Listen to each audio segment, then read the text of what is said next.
Pickaxe.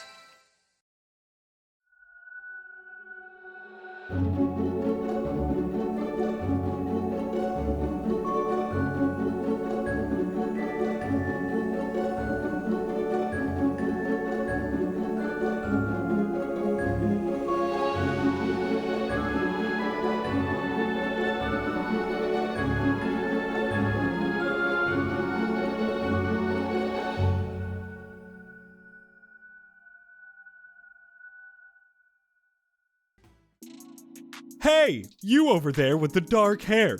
I bet you have a hell of a time shaving, huh? Are you talking to me? Kind of, I guess, but that's a weird way to greet someone. I knew you would. Dark hair is always so thick, and I'm not just talking about on your face. Come on over here and take a listen to my proposition. Isn't this supposed to be a movie scene? Now you might be wondering, isn't this supposed to be a movie scene? Yeah, I just... And you'd be right. But even magical halls of movie clips need to pay the bills, so I'm an ad. That seems kind of... So let me guess, your balls are too hairy. I don't think I knew it. Let me introduce you to Manscaped and their Lawnmower 4.0. Not only does it look good, it's waterproof. It reduces nicks you'd get from other razors, reduces the risk of ingrown hairs and grooming accidents, and it's not gonna break the bank either. Huh.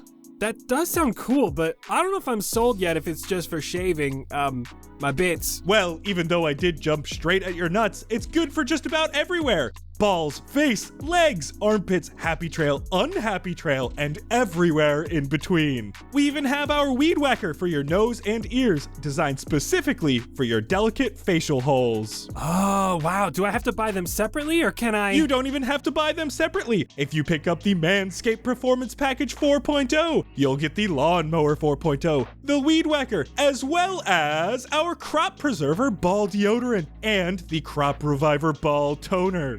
Oh, okay. That sounds... But wait, there's more. We'll even throw in a pair of Manscaped boxers and our Shed travel bag to keep everything together when you're on the go. Wow, that's a lot of stuff. It sure is a lot of stuff, huh? Get 20% off and free shipping with code CASTPARTY at manscaped.com. That's 20% off with free shipping at manscaped.com using code CASTPARTY. Cast Party? Why does that sound familiar? Unlock your confidence and always use the right tool for the job with Manscaped. And remember, this was a pre-recorded ad the whole time. I have not been responding to you. Oh. Okay.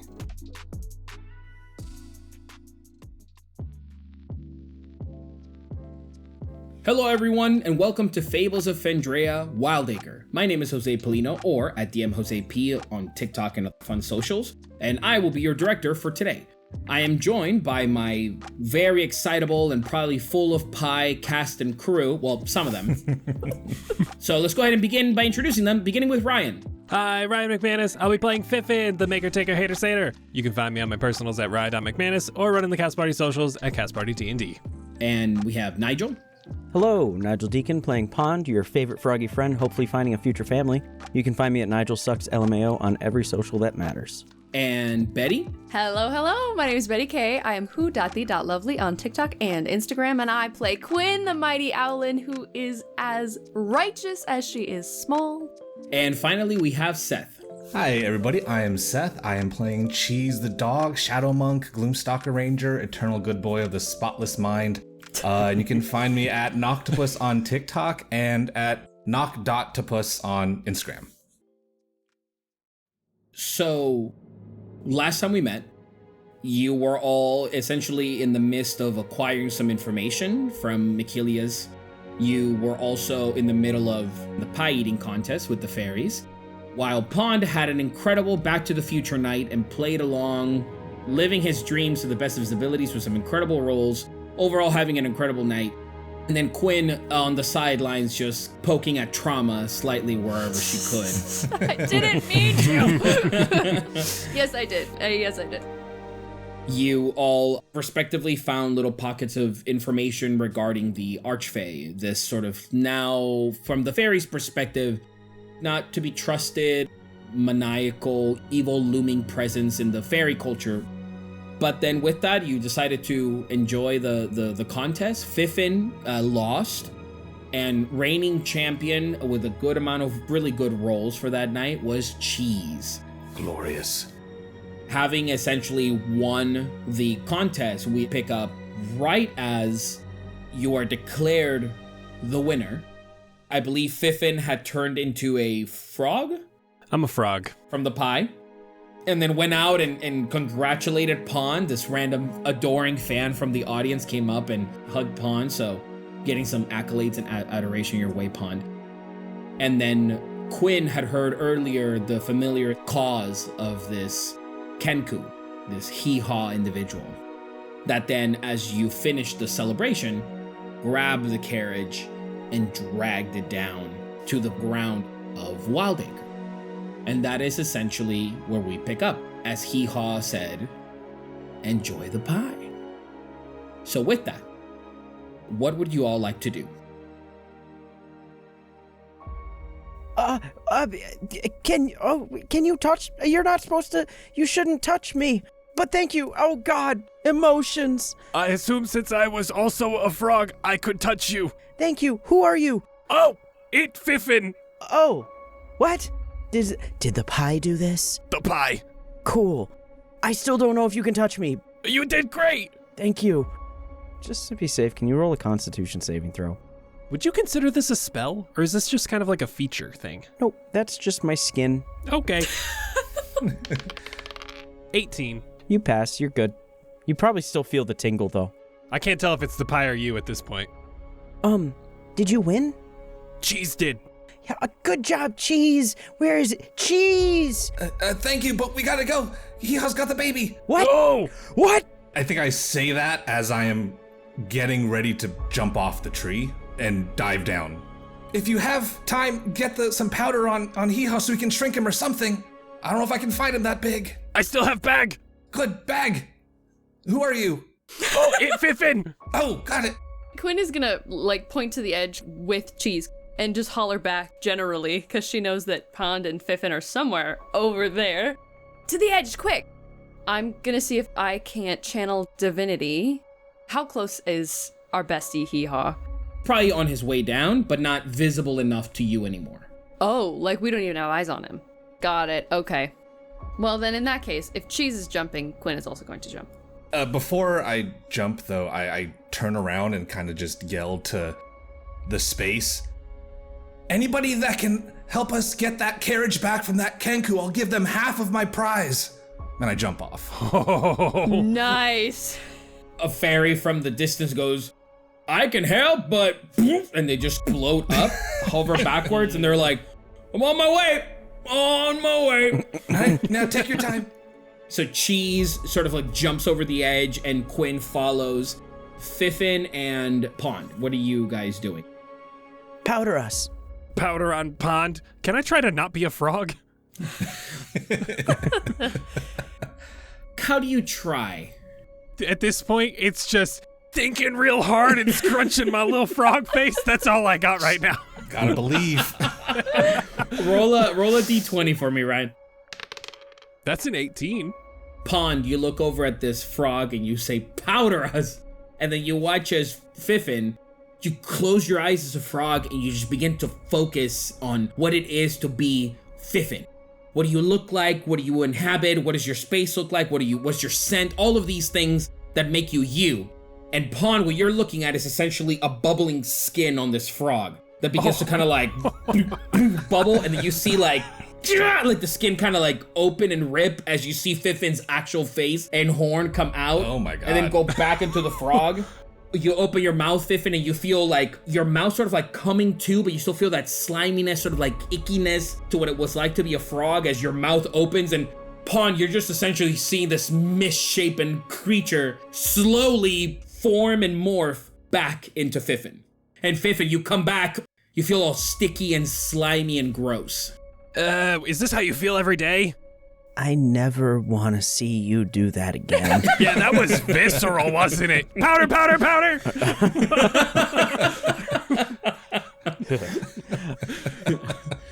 As soon as that powder gets me back to normal size, I'm gonna leap as far as I can over the edge. I'm gonna run to the edge I don't have a way of flying or getting down, so I just kind of have to strategically jump down from like branch to branch and hope that I can catch up. Then give me an acrobatics check as you're all making your way down. From the bottom, you see now this Kenku, which again, HeeHaw, gray feathers underneath a black cloak. That for now it is what would be considered essentially almost like nighttime, but there is a very beautiful purplish pink tone to the sky that illuminates the ground fairly well. The most predominant thing is that white beak that comes out from the black cloak, and then just these eyes that look just... This Kenku has not seen a day's worth of rest in who knows how long. Fiffin, what did you roll?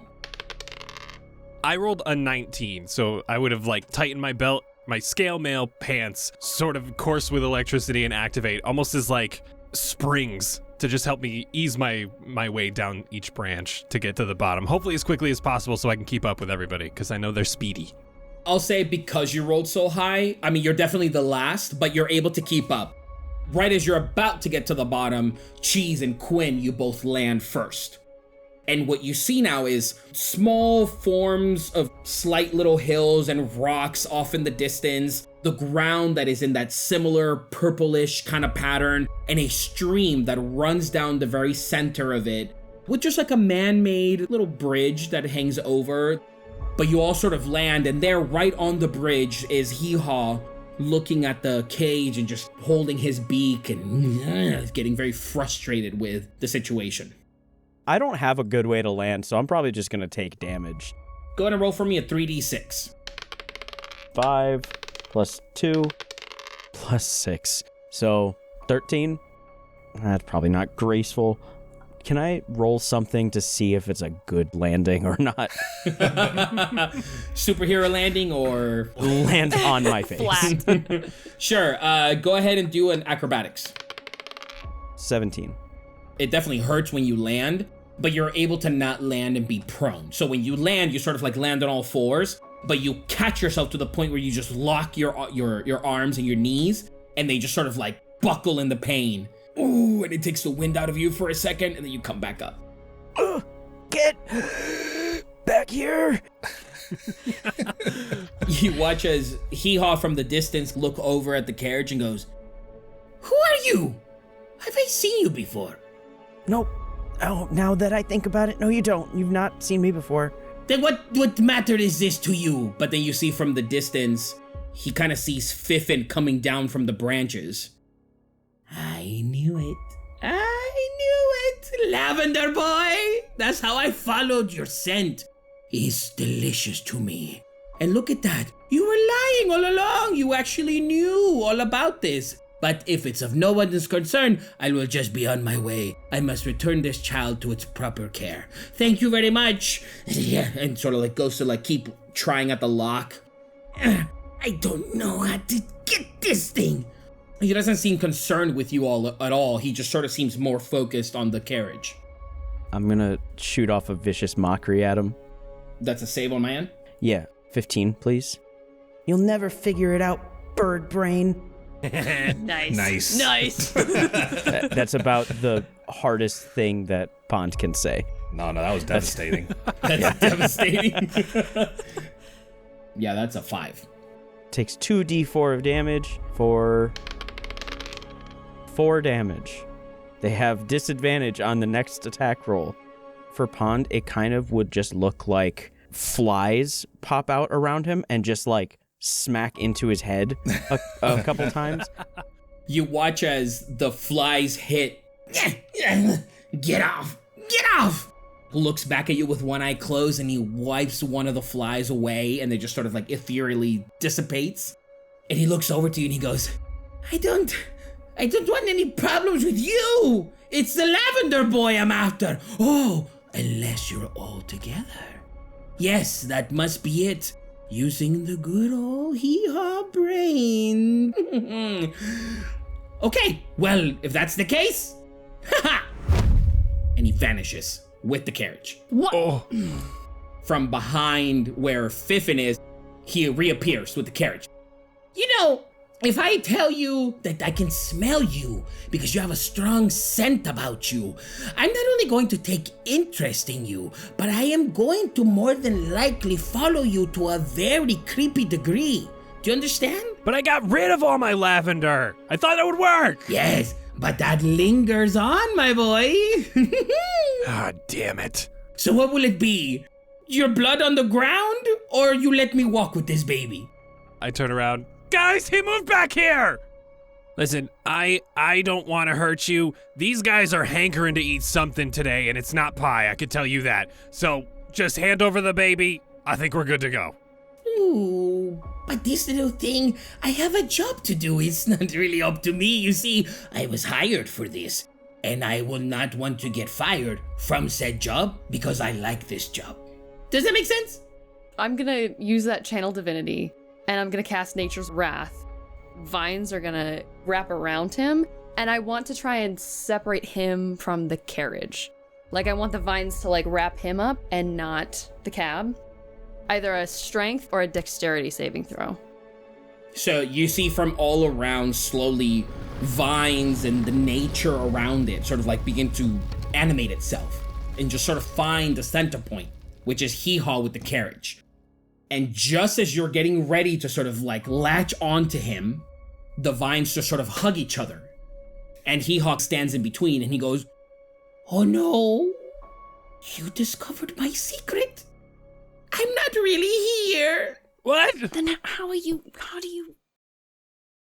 We will now take this time and we will shoot back to a moment. In this moment for you, Cheese, there is this sort of like deja vu. You're not necessarily experiencing this, but you're experiencing perhaps a memory, and then you hear what sounds like footsteps on a soft soil walking by your side back at home. There is a woman that now walks with you side by side. It is a beautiful starry night. Trees are lush and bloom during the summertime, slight traces of fireflies, and the occasional individual that seems to walk this sort of man-made road leading into what looks like a small town. Could you describe Marikar for me? Marikar is relatively short. I mean, that doesn't mean anything to Cheese. He's shorter than everything. Probably like 5'4", 5'5", very pale white skin, jet black hair pulled tight back into a bun. She wears a lot of leathers. It helps with her job. And she has very sharp features on her face, which makes people feel like she's a lot more harsh than she is. But whenever she speaks to Cheese, it's always been kind. You hear her as she says, "You know, I need you really to pick up those chubby legs of yours. I'm not gonna get there in time, okay? Come on." Pats at her thigh in a very familiar fashion that you're used to. Bark playfully and pick up the pace.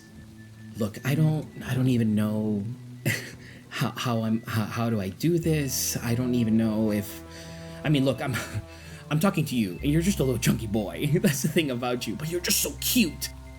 But look, I just be by my side, okay? Because this is very awkward for me and I'm not even sure if I can do this properly. So, okay?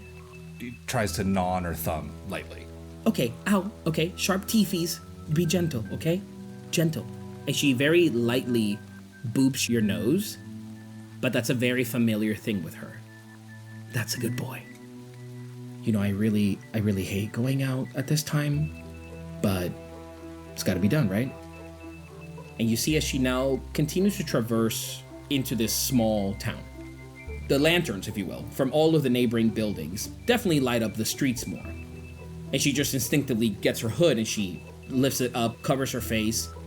Keep it quiet, okay? No barking. Very, very soft, almost inaudible woof. That's a good boy. Okay, come on. And she begins to walk over, kind of like looking at the buildings. It seems the atmosphere around this little town, it's almost like a Friday night. Everybody's out and there are shops that are open where people are practicing what looks like spells of the sorts that you can see from the window. There is another shop that looks like baked goods, and the smell is just wafting outside as there's a little cart. There are like pastries and different kinds of things and goodies that are being put out that are sort of being showcased to the people. And you watch as Marakar, she walks over. Excuse me, how much for the pastry? This orc looks over to her in a beautiful black apron, looks over and says, well, that'll run you about 10 silver pieces. It's finally made them this morning. You'd notice that she, from her other hand, grabs it and passes it over to you. And with her hands, as she waves it, another formed out of like a mirror image of the same pastry on the cart. Oh, that's a little bit too much for me, but thank you, they smell delicious. And she keeps walking. She looks over to you and says, not a sound. Cheese stows it in his backpack so he's not seen walking away with it. At that point, you get to the very end of the alley that seems like it's holding quite of a big celebration or festivity or something, but it is the local tavern. Can't really remember the name. You can really only focus on her.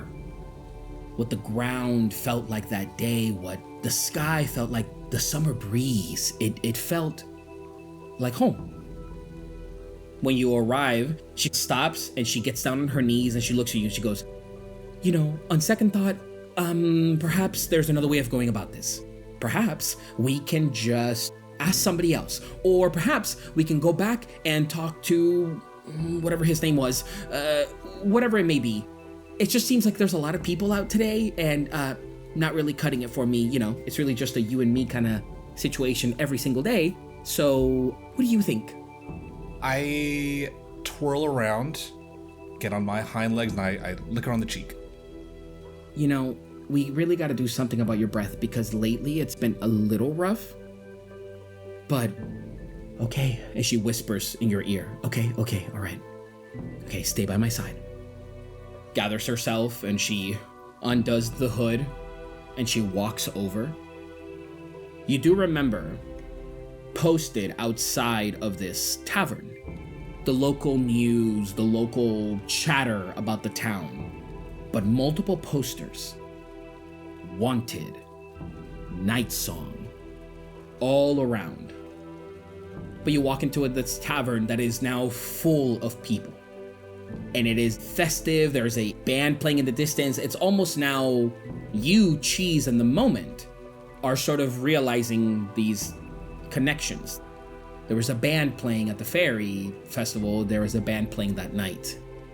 The one thing though that gets to you is why the smoke, what was that all about? But you sort of like are allowing yourself to experience the moment.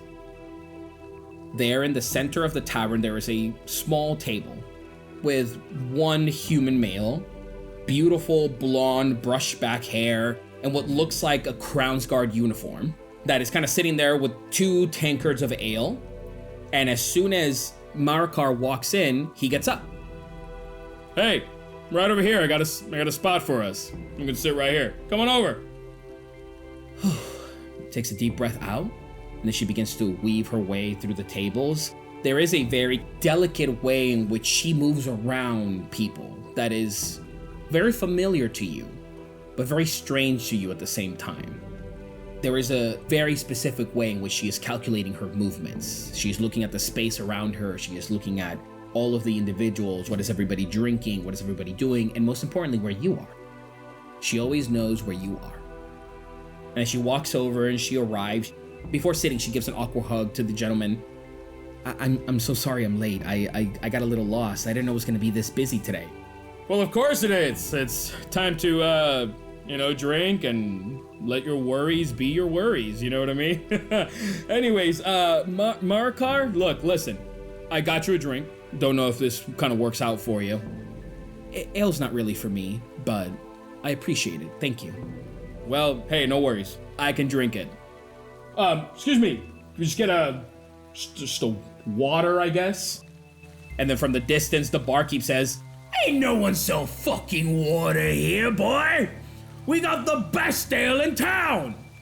It's okay. It's all right. I'll be okay. Anyways, how are you? And the night proceeds.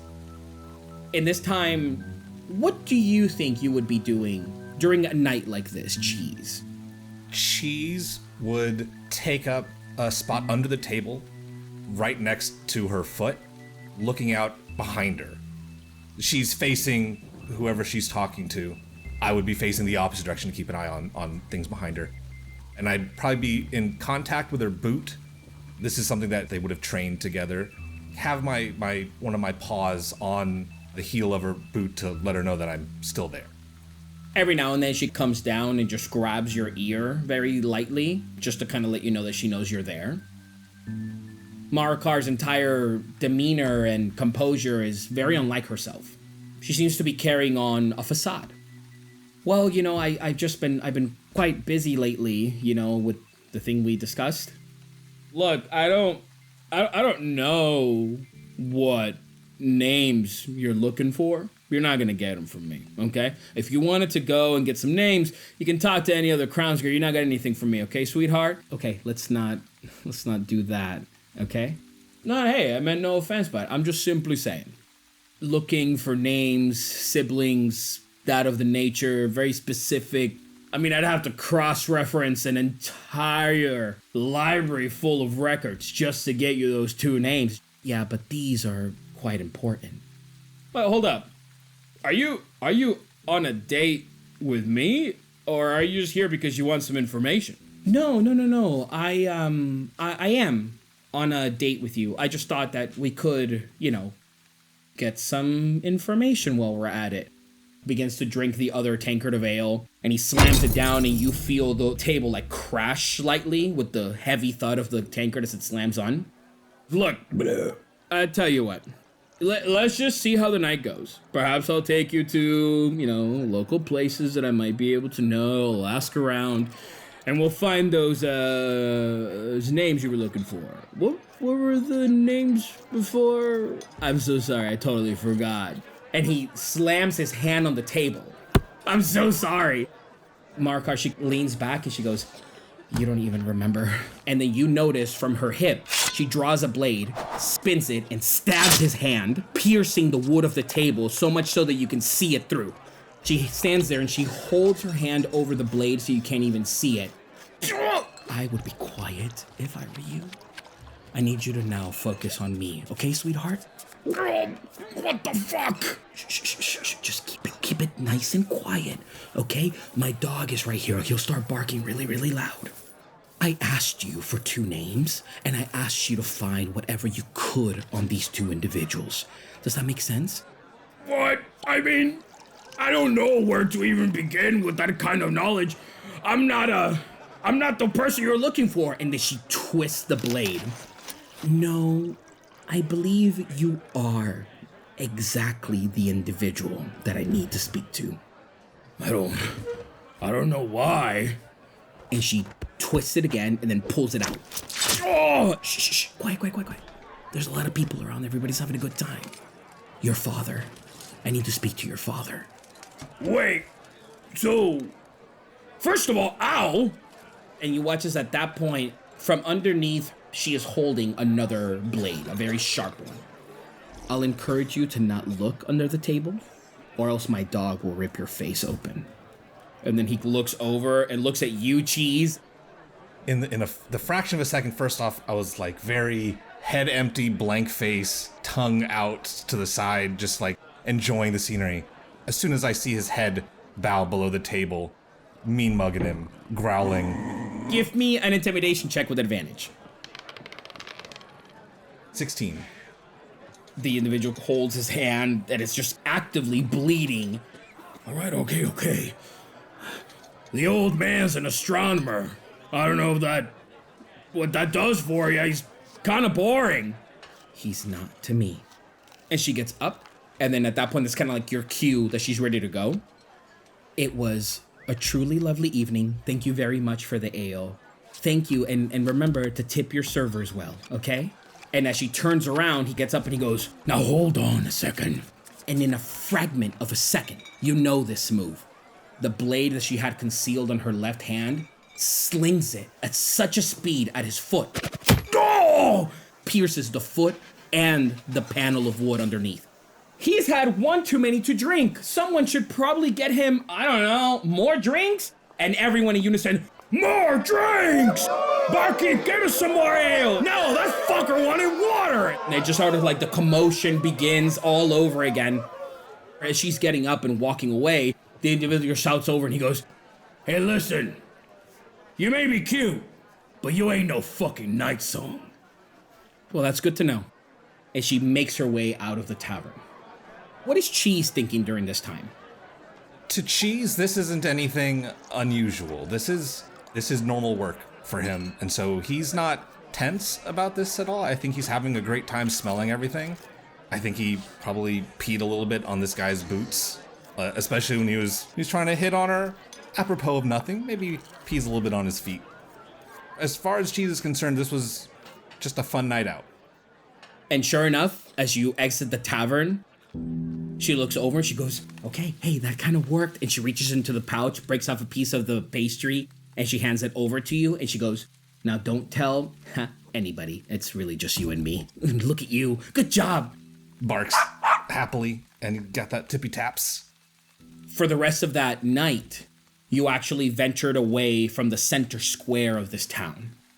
And you head over to this fairly big astronomy tower.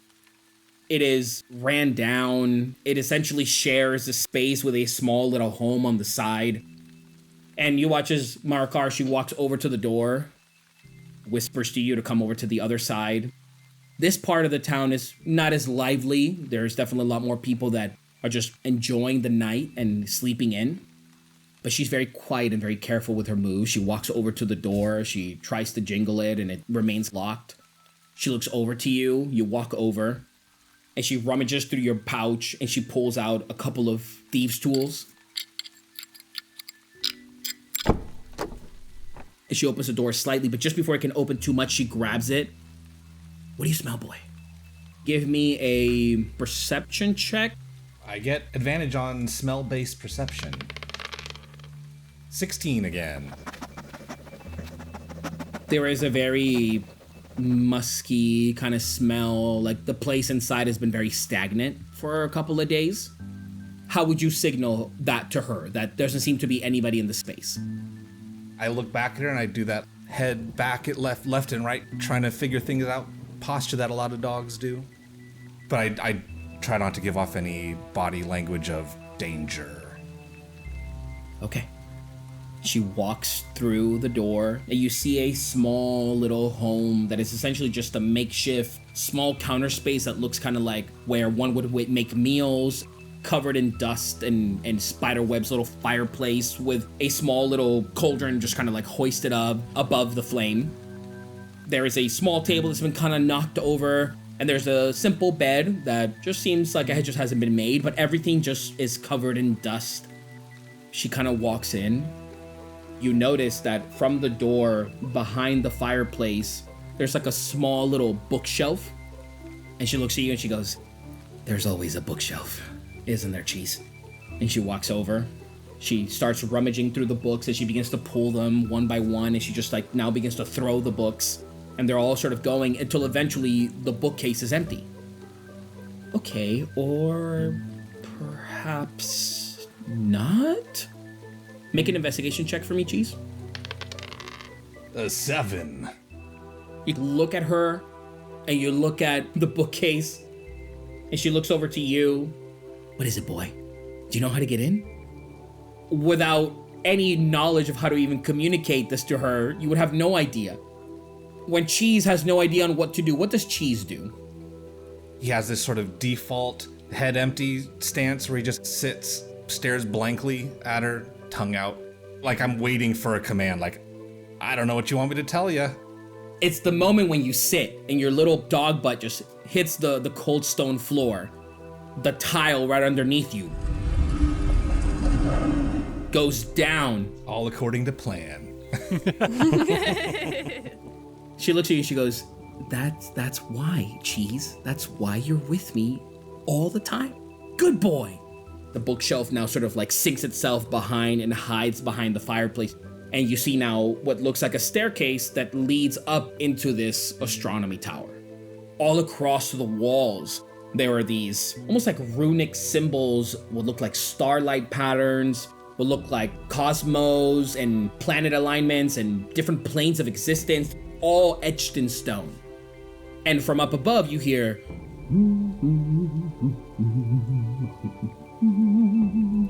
And she turns around to you and she goes, okay, he seems like a happy person, and this is probably not gonna be a good night for him.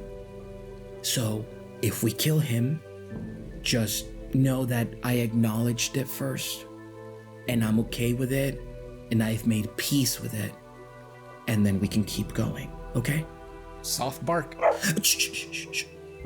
Reaches into like her pouch and she grabs like a small little bottle. She uncorks it and she drinks it.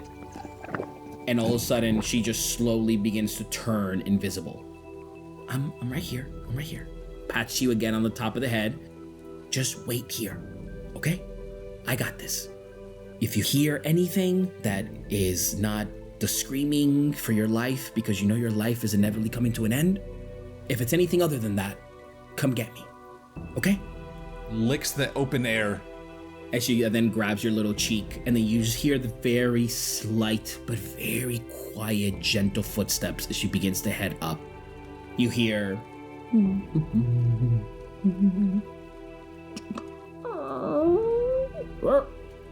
Who's there? Must be another draft. What is happening? Oh, no. Until eventually you just hear like the sound of something hitting the floor. And then she peeks out from the side and she goes, okay, conscious cleared. Come on. But you can see her now. I rush up. Begin to run up the stairs. Make a perception check for me. 14. Slowly, as you begin to sort of head up the stairs, you see that a lot of the drawings, they sort of like begin to become a little bit simplified. And they sort of become like, yeah, a couple of planets. And then, yeah, sure, there are the ley lines that separate the distinctive planes of existence and things like that. And a lot of circles. Circles and circles and circles and circles and circles. And it's just like big, thick ones, small ones that look like little rings, interconnecting circles. But overall, through all of them, what look like 3 rings. One big one, and then 2 small ones interconnected to it. Now that's the symbol that you see everywhere. And then you get up to the very top, and the doors open, and there on the floor, not dead, but mouth covered with what looks like a rag, something deep inside, this older man with that faded gray blondish hair, these like long reddish black robes, but a small little space with a massive telescope that looks out above this moon roof, if you will, where you can see all the stars and the beautiful sky that is Fendraeya. There, amongst the tables and the bookshelves, there are books and scrolls scattered everywhere. But in all of the pages, there are these rings, these circles. And she walks over and she goes, okay, now let's do this again. I went and killed your son. And you hear as he says, oh no. And she goes, no, it's okay. It's okay. I'm going to kill you two if you don't provide me with the information, and then I'll just keep going. I'll go down and I'll find somebody else that you know and somebody else that knows that person, and I'll essentially keep going until the very last thing you remember is me. So, how about it? Give me the names, and we'll just make this nice and quick. Isn't that right, Cheese? He's so fucking cute. Okay, I'm gonna let go of what you have, and then we'll just start from the beginning, okay? No. I've already made peace with your death, so I need you not to cry right now. And she reaches in and she pulls a cloth and she drags it out from his mouth and she splatters it on the ground and he goes, oh, please, why? That's my boy. Why you have to take away my boy? Because he was kind of a douche. Okay? And maybe it would be better for you to check in on your son every now and then instead of him just parading around the town like he owns the place. He was a good boy. Well, he's not really dead. What? And then she points a blade at his throat. Okay, now I have your attention. I will kill your son if you don't tell me the names of the twins. What business is this to you? I am but a humble follower is all. Right, but a follower nonetheless. So, I'm looking for their names, and I'll let you live. I'll kill your son, but I'll let you live. Maybe I'll take a finger. All I need is just a little bit of information so I can keep going about my day. And in this moment, Cheese, there is a moment of recognition. This is happening like a memory to you, out of something that got triggered in the present day. You sort of put it together, this idea that Markar was able to disguise who she was. She was able to blend into the shadows, become something else, or practically not be there at all. There are certain spells that allow you to do these things. And it came very naturally to Markar. And you, being an observing good boy, you saw it all. We are just but humble followers, that's all. There's only so many of us. You're wasting time. The names were Blightmore and Namora. And at that point, you shoot back. And I need you guys to roll initiative. Ah! Oh, 22. 12 for Cheese. 19. 10. Cheese, you sort of come back to this moment, this space, all happening in real time. Essentially, this is all just happening within fragments of time, really. None of you are really aware of Cheese's flashback, if you will. But with that, Pawn, top of the round, what are you doing with Quinn on deck?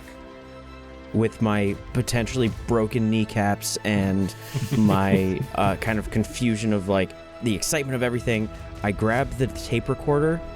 I'm thinking I'm going to use the spell that I saved, and I press the wrong button, and then something happens that I need Ryan to do. Okay. First off, which number did you press?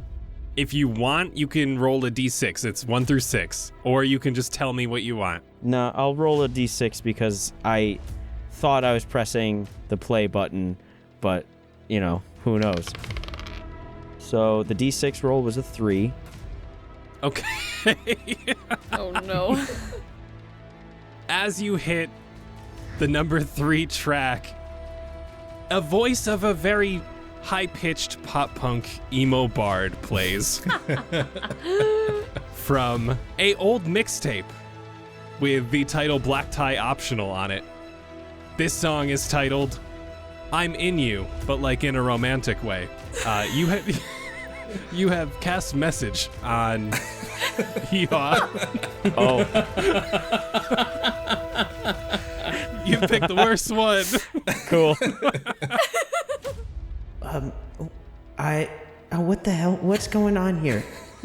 What happened? And I'm like saying that to myself, but HeeHaw is hearing it in his head. Hey, what's not working?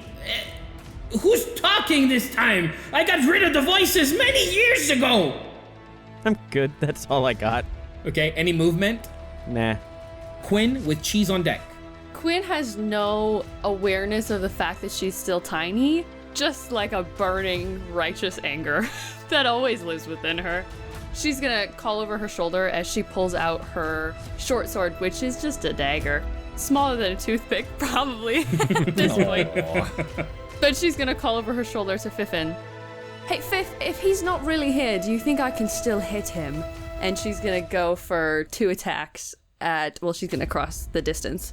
Is that double the distance for me if I'm little? Yeah, it would be double the distance. Oh no! How far is that? That would be from where you are, 20 feet. Oh, I can do that. I can do that. You're flapping your wings real fast, and it's just Going a hard. very short distance. So that's a 15 for the first hit. Does not hit. You swing your short sword just as HeeHaw just, what is this thing? And just tries to almost like bat you out of the way. That would be a dirty 20 for the second hit. You swing the sword, and it just passes through the space. The blade essentially goes through the face of HeeHaw, and he just looks back at you. Any other movement? Yes, I wanted to go behind him, not like disengaging, but crossing him. So you come up just as he kind of like covers his face, you fly behind him. Cheese, and then Fiffin. I'm gonna run complete opposite side of HeeHaw from Quinn. What's your speed? 65 feet. Jesus. Okay. Oh So- my god. Shut up, dude. The carriage that seems to be holding Floor, apart from the Jasper that's taking over, the baby is completely still. There is no movement. It is clearly something else. We know for sure this ain't HeeHaw. This ain't HeeHaw.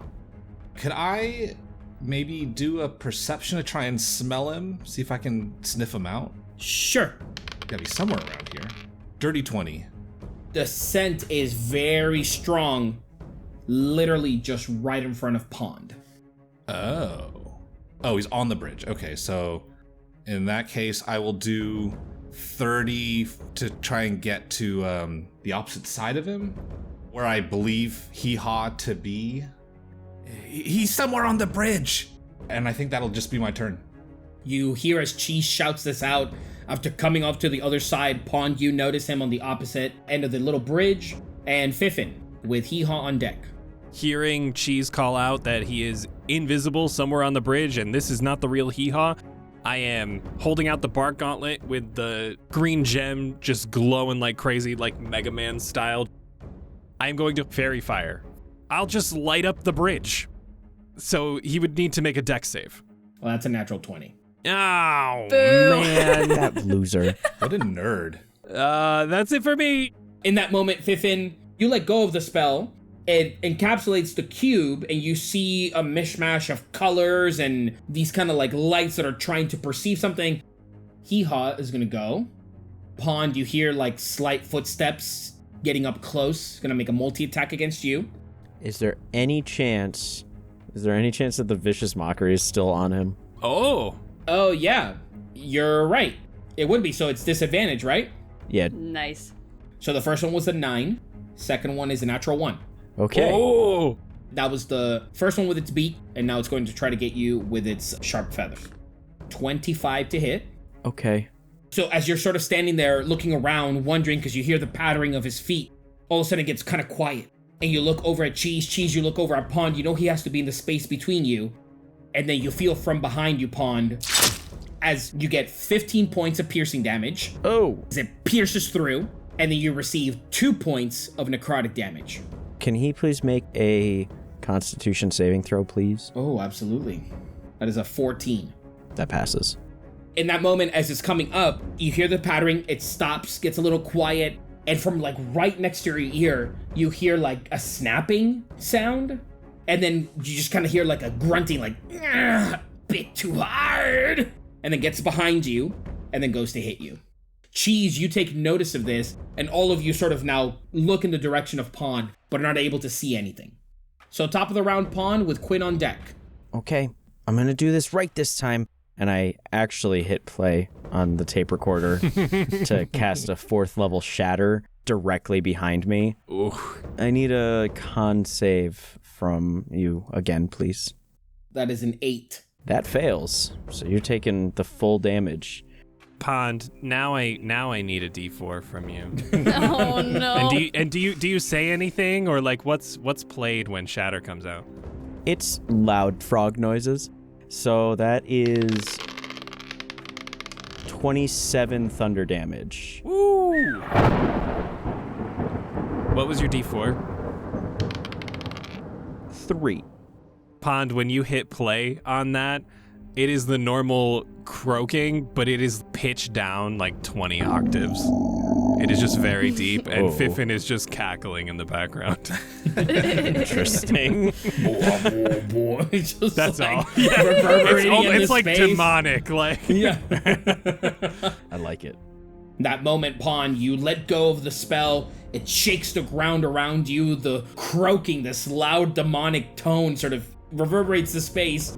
And then all of a sudden he goes, just make it stop! Make it stop! It's too much! It's too much! It's such a low tone! Why would you ever go to that decibel? I thought it'd be funny. Well, it's not! Is that what I sound like? Oh my god. But I found him. Any movement? Probably should. I don't want to get hit by him again. That hurt. I'm going to just take an opportunity attack and hop into the water. 20 feet diagonal from where I am. You jump out, and just as you jump from him, he kind of like looks at you and he goes, no, no, no! And he takes out like a short blade and goes to hit you. That is a 16 to hit. I would like to cutting words that, please. So I have to roll a bardic die and remove that. That's just enough. I rolled a 3, so that knocks it down to a 13. And that doesn't hit. Perfect. Then the blade comes out. It stretches out its long feathers from underneath the black cloak, and you see more of that gray, almost charred. Now that you can kind of see it, the feathers are burned away. There isn't a real good look to this individual. But when it comes out and shoots in your direction, misses entirely, and you splash onto the water. Quinn with cheese on deck.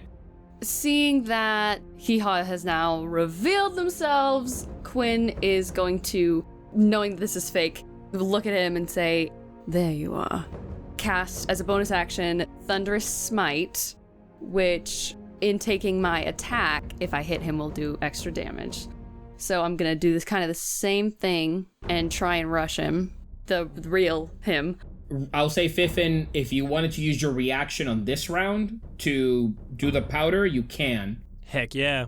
Quinn, as you're flying over, just crossing right through Fiffin, because he's right in your sight. Fiffin, how do you release the powder to Quinn? I had Mega Man arm up and ready, and as I shot, everything missed. And I look at Quinn just getting in her little owl stance, ready to like torpedo through the air. I just get the bag ready. I go, sprinkle, sprinkle, sprinkle! Thanks, Fiffin! And it's almost like gliding through it as she flies straight through the powder cloud.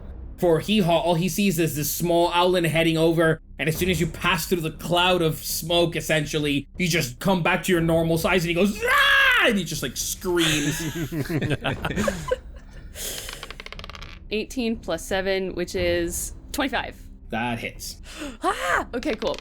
So 9 damage, and then Thunderous Smite adds 2d6 plus 6 plus 2. So 9, 6, 7, 8 is 17 damage total. As soon as she knows that Fiffin is throwing this powder, she knows that it's gonna be an awesome moment. She's really excited for this, right? And so she's gonna fly through and just go straight for his shoulder area, because he just tried to thrust at Pond. So she's aiming to kind of break that stance of his. That was my first attack. After passing him is gonna come back to get him in the back or like in his shoulder. Then in a very quick and just fast-paced motion, you manage to just get him right as he's coiling the feather arm down with the blade, and you... And that is a natural 20 to hit. Let's go! Yeah! When it comes to attacks, the way that I like to play, just automatically double, so not a modifier, but roll that first, so it's like, if it's a 1d8 plus 6, double 2 8s. Oh, so go with highest. Double max damage. Love it. So that would be 12 plus 4 is 16 damage. Okay. Hot dog. Lean. You come over and you slash so fast that in that moment, HeeHaw has no chance to sort of like duck and cover, and you pierce through. And when you pierce through, there is a very like, almost like a very muscular resistance that your blades find. And you stab through, come back out, come back the other way and stab. But when you bring out your blade, the blood that you see is like a black, almost like hot, steaming blood. You're all fools, you know that, right? You're all fools! You're not taking this baby. Cheese with Fiffin on deck. I'll go directly to HeeHaw's right, and then I'm gonna make a couple of attacks here. As I'm charging in, a portal opens up and a large tentacle pops out, just a single one, and it wraps itself around my body, and you can only see my head, and it starts swinging me around like a flail. Awesome. Nice. Darkness kind of spreads through the shadows, and it just lingers in all of this space, and this beautiful colored corgi comes running by and gets grasped by the shadows. Thwack, thwack, thwack. Okay. First attack is a 23. That hits. Second attack is only an 11. Does not. I'm gonna use a key point to do a flurry of blows. That's 2 more attacks. Third attack is a 15. Nope. Fourth attack is a 25. That hits. For the 2 attacks, that is, wow, a total of 10. But I'd also like to use a key point for a stunning strike. So he has to make a con save of 13, I believe. That is a 21. Okay, then I'd like to use another key point to stunning strike on the second attack that did hit. 13 plus 4, 17. Damn. It's like my exposed head, like I'm just headbutting him. Just a flail with a dog instead of a mace, like a metal ball at the end, smacking him in the head as hard as I can. As soon as you hit, HeeHaw just sort of like more looks at you in awe. Ah! As you come up and you crash, and you hit him, and he kind of like sees a little shell-shocked for a second. Pond, you hear in your head, Ooh, now that's quite interesting. Didn't expect it from such a little one. Get out of my head. After I throw the cloud of powder, I'm gonna, again, Mega Man, arm out, take a knee, and try to line up my shots a little better. We are gonna use the Bark Gauntlet as the Infiltrator Armor Lightning Launcher. We're gonna make 2 attacks. Oh, nope, that's a 10. And that's a 21. The green gem on the wrist starts to crackle, and it's almost like that laser pointer, but the lightning just crackles around the laser, leading right to HeeHaw. So it's 1d6 plus 4. I got a 4 plus a 4, but once per turn, I can use 1d6 worth of lightning if I hit. That's a 6, so that's 14. Plus, because I have friends around there, I get my 1d6 of sneak attack damage. wow. For 3! So 17 damage, 6 was lightning. Quinn, you hear it from behind you. You've sort of heard it around town before. That's sort of like the sound of Fiffin messing with something, that crackling of energy that you can't necessarily sort of describe.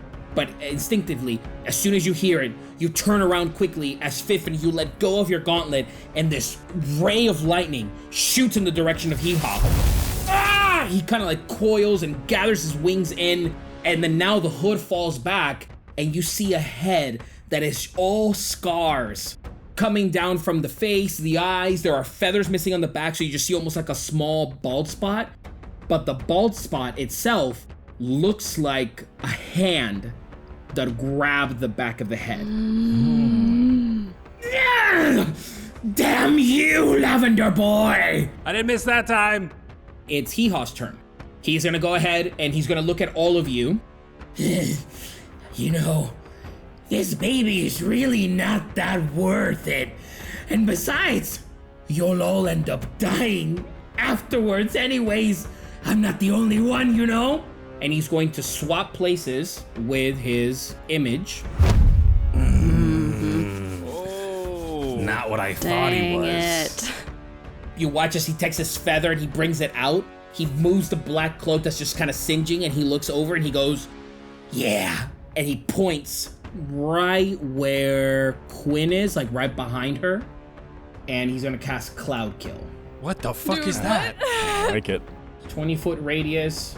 You guys watch as from his finger, this like green blackish smoke begins to come out. And right from where you're standing, Quinn, almost like one of the plants pops out from the ground and lets go of this greenish smoke similar very much to him.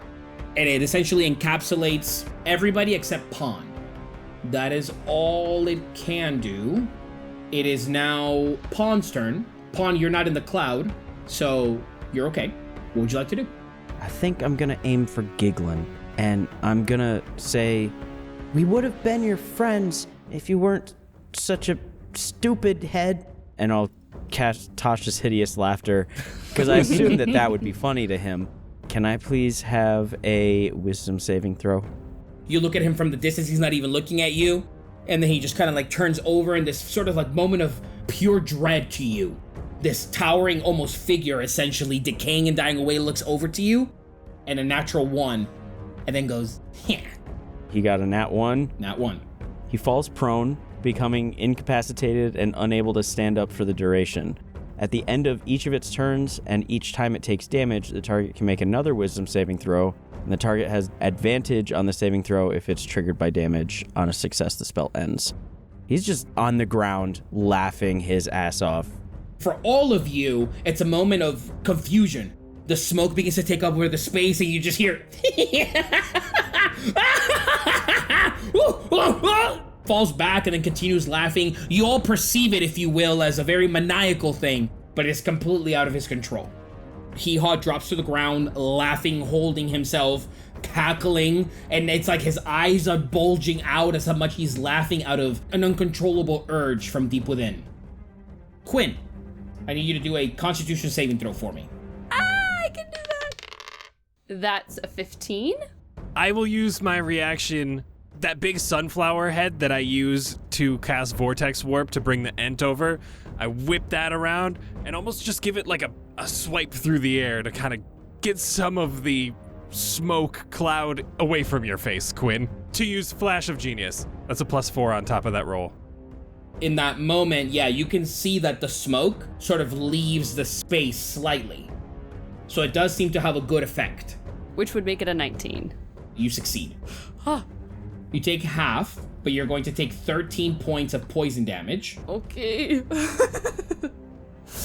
I'm just gonna shoot straight up to get out of the cloud and then dive down. I'm gonna go for our bestie Floor. I'm gonna try and get Floor out and away from the incapacitated and cackling Kenku. You're essentially using your action to pick up the carriage. So you come up, and as the Kenku's just sort of like cackling, looks over to you, and then points, but is still just cackling. You swoop past, and you pick up the carriage. You end on the other side, just as HeeHaw is still just kind of cackling on the ground. The smoke is still sort of in the space around your other friends. But you have the baby as the Jasper's slowly still itching away from its skin. Magnificent. Cheese with Fiffin on deck. Okay, well, I gotta make that con save, yes? Yes, you do. It's a 7. Oh. That's a fail. So you take the full 26 points of poison damage. Okay, I hack up a little bit, cough a bit, but I'm gonna run up to HeeHaw, just diagonal down left, 10, 20, 30. And I'm gonna cast Hunter's Mark on him. It's not a damage, so that's not gonna trigger the thing. And I think that will be my turn. Would you consider this cloud a spell, Jose? Absolutely. Cool. I get advantage on it. That's a 19 already. 22 for the con save. I am going to hold my action, Mega Man Gauntlet up and at the ready, gem crackling, for if he stands up from prone, I will shoot out 2 lightning bolts at him. Keeping my eyes peeled right past him for Quinn, hoping that she gets the cab and we can peace out. HeeHaw's turn. Make another wisdom, you said, Pawn? Yes, please. That's a 15. That is the spell save. In that moment, he... Okay. All right. That was not funny at all. And he just kind of gets up and just kind of screams. You don't understand what you're getting involved with. You either give me that baby, or I'll make sure that everyone comes after you. I got rid of my lavender, though. You can't get us. If you think that wasn't funny, does that mean that you do want to be friends with us? Your mind tricks won't work on me. Can I make my attacks if he's standing up? Yeah, go for it. Oh, nope. Okay. Okay. All you, Jose. Bummer. He's gonna go ahead and we're gonna go for Cheese. Gonna make a multi-attack against you, Cheese. Good luck. I'm unkillable. I'm a teenager. 24 to hit. Oh, It's super duper hits. Okay. And then 18 to hit. Also hits. 22 to hit. Yeah. Oh my god. what? You're gonna kill a dog, Jose. I hope that's good on your conscience. So you take 9 points of piercing damage and then 6 points of necrotic damage. Oh boy. This is for the other 2 claw ones. That is going to be 23 slashing. Holy. I'm down. So you watch as HeeHaw comes out and overshadows Cheese, and then just at an incredible speed, to the point where you were seeing this like fragile, everyone was making fun of this little creature. He himself doesn't seem to be taking it too seriously, but there is another element when it attacks. There is a animalistic, brutal nature when it attacks. Cheese is down as he hits the ground, and HeeHaw looks over, and he sort of like now stands with his wing over Cheese, and goes, "Tread lightly, everyone." Pond with Quinn on deck. I'm kind of pissed that you just hurt Cheese so much. Pond is pissed. I'm sorry. I'm not mad at you, obviously. It's okay. I know. It's all right, Nigel. We good. I'm pissed. I'm pissed. Fuck Jose. Pond is real pissed that Cheese just got so hurt and is kind of like struggling between, do I heal my friend or do I hurt the bird? I'm going to hop forward 10 feet and I'm going to cast Cure Wounds on Cheese. I'll say because you essentially drop, you revert back to your normal size. Oh, thank God. I can fight the way I was wanted to. So, Pond, let me know how you actually do this spell. You have to touch, don't you? Yeah, and so it's like, it's this mental tug of war for Pond where he hops up gently with a fingertip, says, "I'm sorry," and then pokes Cheese in the butt. So you immediately take one failed death saving throw, and then immediately get brought back up. That's a thin line right there. That's a dangerous I spell know. cast. Yikes. 14 health back. Thank you, Pond. I'm sorry. It probably hurt a little bit, but you'll be okay. Totally worth it. I'm still on the ground, but like my butt's just my tail's wagging. Totally worth it. Before you come back, Cheese, there's a brief moment in that ethereal sort of emptiness that is inching closer towards death, that you see almost like a body of sorts engulfed in what looks like a white light that says, in a familiar voice that you've been hearing, Come here, boy. It's all right. Let me take care of you. Okay. Quinn with Cheese on deck. Quinn's instinct is to go to heal, but seeing Pond is almost relieved that she can keep beating this bird up. So, but I have the carriage. I don't want to leave the carriage unattended. If my calculations are correct in counting the squares, I can fly around the back of Pond, drop off floor behind Pond, and swing back around and be able to hit HeeHaw. Yeah, you actually can. Yes! Okay, cool. You essentially come by, and on your way, you just sort of let go, come around just as HeeHaw is like sort of looking, and at this point, what you see is the robes are tethered and just ripped all over. It's a fairly muscular in definition, but those gray feathers are just ripped and torn to shreds. It is just clearly noticeable why there was a cloak on top of this individual. Watch the baby! And circle around. I'm gonna cast Thunderous Smite again and go to attack with my short sword. That first one is only a 19. A 19. Okay, yeah, no, that hits. The second one is only a 15. That one doesn't hit. 6 plus 4 is 10, plus 2d6 of thunder damage. 15 total. You come up, using the momentum, you gather all of the energy that you can just to see HeeHaw with its wings sprawled out in that similar fashion to you, sort of like getting ready for the attack. As you muster all of the energy, you hit him right in the center of the chest. And when he continues to be engulfed in all of the energy that you're outputting towards him, there's a brief moment where those gray feathers become blue, like a flash of lightning. Points to you, not even being able to like formulate any words. Cheese and then Fiffin. Cheese, you are currently prone. Right, so it's half movement, I believe, to get back up. Mm-hmm. Is Quinn flanking in a flankable position if I were to get on the other side of HeeHaw? Definitely, yeah. Then I'll move 10 feet. Yeah, get me over there. I'm gonna make my last little salvo of attacks here. First attack is a 19. Second attack is a 25. I'm gonna flurry of blows. 13. And a nat 20. Nice. Hey, there we go. Okay, so 8. That's another 8. 16 damage, and then a crit. So 12, that's 15. So 15 plus 12, 27. All of you watch, more so Quinn and Pond. Fiffin, of course, you can see, but you're just a little bit of a distance. You watch as Cheese get up from the ground and coil back into that black ichor of arms and tentacles that come out and clutch him. But in that same ferocity that HeeHaw was doing to him, these arms now are sort of behaving wildly. HeeHaw at this point sort of like looks all discombobulated, and slowly, as he is just getting wrecked back to back to back, his feathers begin to turn a light blue. How would you like to end this fight? Oh, get him! Ooh. Get him! Real good, real good.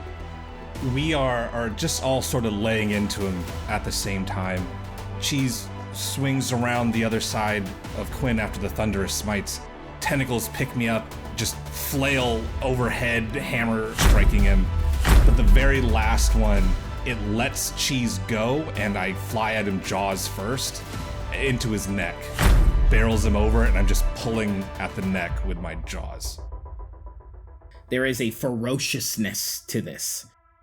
The tired look to HeeHaw kind of fades away, and you see these like lighter bluish eyes, and then blue feathers, and then begin to just fall off of the body slowly, as you're still tearing at the neck. Do you stop or do you continue? I think it would have probably taken me a second, but I think Cheese would have stopped. Once he knows that HeeHaw is down.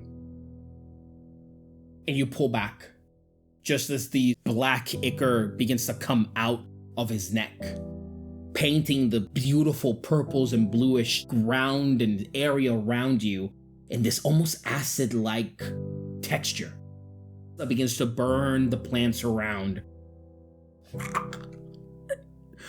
He will get him. He will get all of you. Because it's the way things are. HeeHaw. And in that moment, Cheese, as you're coiling back, crawling backwards on top of his chest down, your little feet slip as the feathers are just being pulled out. And all of you just see this creature there. And the center of his chest, underneath the feathers, you see a similar burned circle in the dead center of its flesh. Very similar to the one that you saw that night, a long time ago. And for tonight's episode, that's a wrap. Wow. Interesting. What? The plot thickens. Oh no. Wow. All right. Okay. All right. Thank you all so much for listening. Catch us in 2 weeks, where we will see just how wild Wyldacre truly is. Thank you, everyone.